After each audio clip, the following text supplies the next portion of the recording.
कुछ कह रहे, सुनिए। का संरक्षण और संवर्धन, उनकी पहचान का संरक्षण और संवर्धन, ये जिम्मेदारी एसएसबी के जिम्मे थी। बाद में समय के साथ साथ 65 से लेकर आज तक काम बदलता गया, परंतु अटल जी की सरकार के वक्त एक निर्णय हुआ कि भारत और एक देश की सीमा पर एक ही सशस्त्र बल सुरक्षा करेगा, और तब से लगभग एसएसबी के जिम्मे नेपाल भूटान की सीमाओं की सुरक्षा का काम आया। 2001 में 1751 किलोमीटर लंबी भारत नेपाल की बाढ़ बगैर की सीमा की सुरक्षा आपके जिम्मे आई, और 2004 से 699 किलोमीटर लंबी भूटान की लंबी सीमाओं को आपको सौंपा गया, और आपने हर जगह पे कठिन से कठिन परिस्थिति में सीमाओं की रखवाली और गांव के जो भारत के रहने वाले नागरिक हैं उनकी कुशलता की हमेशा चिंता की है।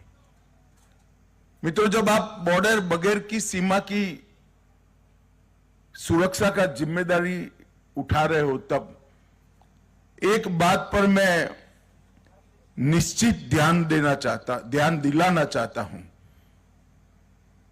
कि सही है कि बॉर्डर इसलिए नहीं कि हम मित्र देश की सीमा की सुरक्षा करें, इस सीमा की सुरक्षा करें जो भारत के साथ मैत्रीपूर्ण रिश्ते हैं, परंतु ये जरूरी नहीं कि हमारे देश के दुश्मन और देश को नुकसान करने की मंशा रखने वाले तत्व वो देश के रास्ते का उपयोग कर भारत में प्रवेश न करें। इसलिए हमेशा सीमा सुरक्षा बल ने अपनी नजर भी पैनी रखनी पड़ेगी और अपने इंफॉर्मेशन के स्रोतों को भी बहुत मजबूत रखने की जरूरत है, और इसके लिए जरूरी है कि सीमांत गांवों के अंदर सीमा सुरक्षा बल के जवान और अधिकारी दोनों का संवाद हो, संपर्क हो और अच्छे संबंध हो, तभी हमें गांवों से इंफॉर्मेशन मिल सकती है। उसी तरह से सीमा के उस पार जो सशस्त्र बल है उसको भी हमने हमारे रिश्तों के माध्यम से हमारे काम में उपयोग भी करना चाहिए और उनका भी सहयोग करना चाहिए। सीमा की सुरक्षा के साथ साथ अवैध स्मगलिंग, नारकोटिक्स और कई प्रकार की ऐसी गतिविधियां हैं जिस पर हमें पैनी नजर रखनी है।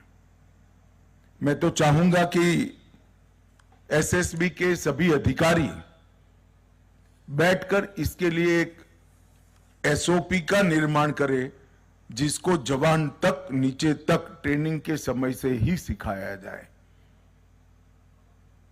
मैं निश्चित रूप से मानता हूं जहां बाढ़ लगी है, फेंसिंग है, वो सीमा की सुरक्षा करना सरल है। उस और मैत्रीपूर्ण व्यवहार रखने वाला देश न होने के बावजूद भी सरल है, क्योंकि बीच में बाढ़ है। मगर जब खुली सीमा की सुरक्षा करनी होती है तो अनेक प्रकार के सीमा सुरक्षा के नए आयामों को हमने एड्रेस करना पड़ता है, पहचानना पड़ता है और उसका समाधान भी ढूंढना पड़ता है। तो सीमा सुरक्षा बल के डीजी और सारे अधिकारी बैठकर एक ऐसी एसओपी बनाए जो सभी खतरों को नाप लेने में सक्षम हो। अभी कुछ दिन पहले मैंने वाइब्रेंट विलेज कार्यक्रम 2 का आसाम में लोकार्पण किया था, और वाइब्रेंट विलेज 2 और वाइब्रेंट विलेज 1 मिलकर बहुत महत्वपूर्ण सुधार गांवों की स्थिति में करने का लक्ष्य हमारे प्रधानमंत्री जी ने रखा है। मुझे पूरा भरोसा है कि इस लक्ष्य को हम सिद्ध कर पाएंगे। नरेंद्र मोदी सरकार का बहुत प्राथमिकता वाला एजेंडा हमारे जवान और उनके परिवारजनों की सभी प्रकार की सुविधाएं बढ़े और कष्ट कम हो, ये है। इसलिए हमने आयुष्मान सीएपीएफ, आवास योजना, आवास वेब पोर्टल, प्रधानमंत्री छात्रवृत्ति योजना, बहनों को भर्ती करते हैं उनके अच्छे रहने की व्यवस्था, विकलांग अनुग्रह राशि को भी संरेखित करना, कई प्रकार के सुधार जवानों के कल्याण के लिए किए हैं। मैं आज बिहार के सीमांचल के क्षेत्र में आया हूं, तब मैं बिहार की जनता को भी कहना चाहता हूं कि हमने चुनाव में बिहार की जनता को वादा किया था कि हम बिहार को घुसपैठियों से मुक्त करेंगे।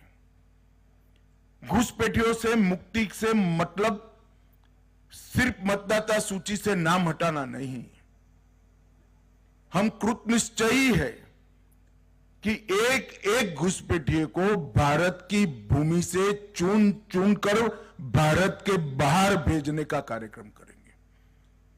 और भारतीय जनता पार्टी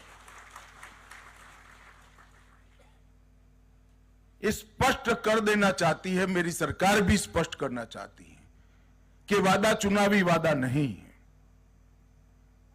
नरेंद्र मोदी सरकार का ये दृढ़ संकल्प है कि पूरे देश को हम घुसपैठियों से मुक्त करेंगे। और ये पूरे सीमांचल क्षेत्र में ये शुरुआत कुछ ही समय में होने जा रही है। मैं खुद चुनाव के वक्त 4 दिन सीमांचल में रहा था, हर जिले में गया हूं और ये वादा किया है जनता को कि हम पूरे सीमांचल को घुसपैठियों से मुक्त करेंगे। आमतौर पर नेताओं के वादे जनता को याद कराना पड़ता है, मगर आज मैं सीमांचल की जनता को मेरा वादा याद कराने आया हूं, क्योंकि मुझे सीमांचल की जनता का सहयोग चाहिए। घुसपैठिए सीट हमारे चुनाव को प्रभावित नहीं करते हैं। गरीबों के राशन में भी वो हिस्सा ले जाते हैं।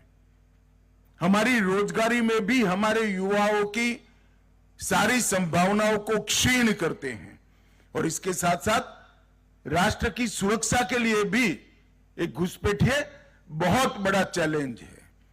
और अब समय आ गया है कि समूचे देश ने हर स्तर पर काम कर घुसपैठियों से देश को मुक्त कराने का एक अभियान हाथ में लेना पड़ेगा। यह 3 दिन में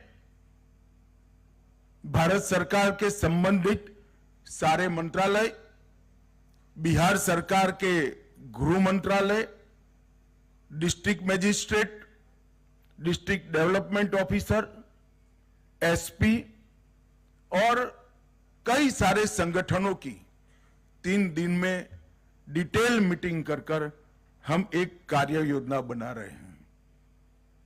और सीमा से 10 किलोमीटर के अंदर जितने भी अवैध अतिक्रमण हैं, वो सारे के सारे अतिक्रमण सबसे पहले ये अभियान के अंदर दूर कर दिए जाएंगे। और घुसपैठिए को चिन्हित कर भारत के बाहर भेजने का कार्यक्रम भी हम यहां से शुरू करेंगे।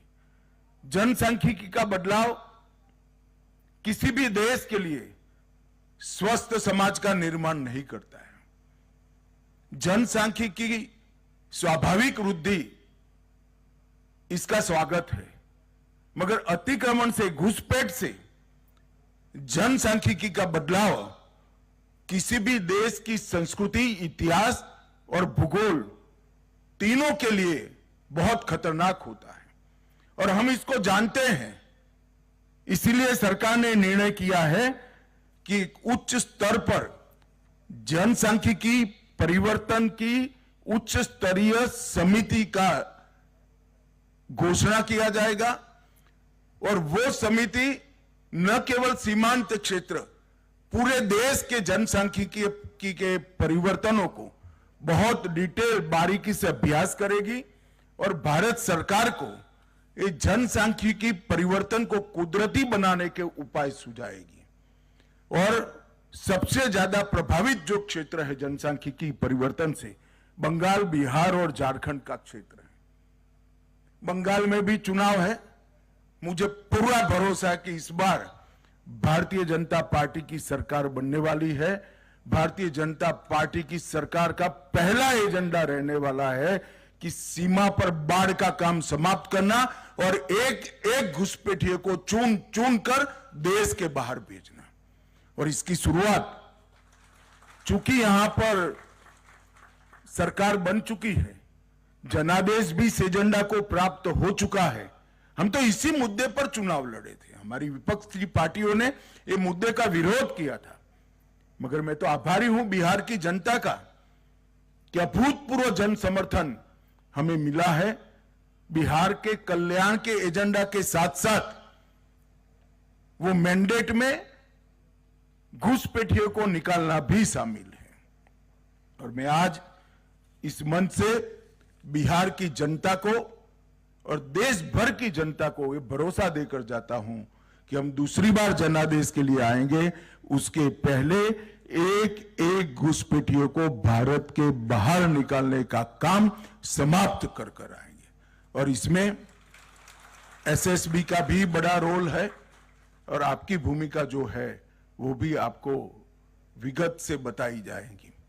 मैं फिर से एक बार आज के कार्यक्रम में उपस्थित सभी जवानों को अनंत अनंत शुभकामनाएं देना चाहता हूं, क्योंकि आपकी सुविधाओं में बहुत बड़ी बढ़ोतरी हो रही है और एक बार का काम नहीं है, ये निरंतर चलने वाला काम है।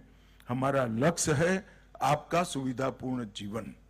जब आप अपने युवानी के स्वर्णिम वर्ष सीमा पर बिता रहे हैं तो आपका और आपके परिवार का पूरा अधिकार है कि सभी सुविधाओं पर से युक्त आपका और आपके परिवार का जीवन हो। हम इसके लिए पूरा प्रयास करेंगे। फिर से एक बार मेरी अनंत अनंत शुभकामनाएं आपके साथ है। वंदे मातरम। भारत माता की जय। परम आदरणीय। तो वहीं दूसरी तरफ अभी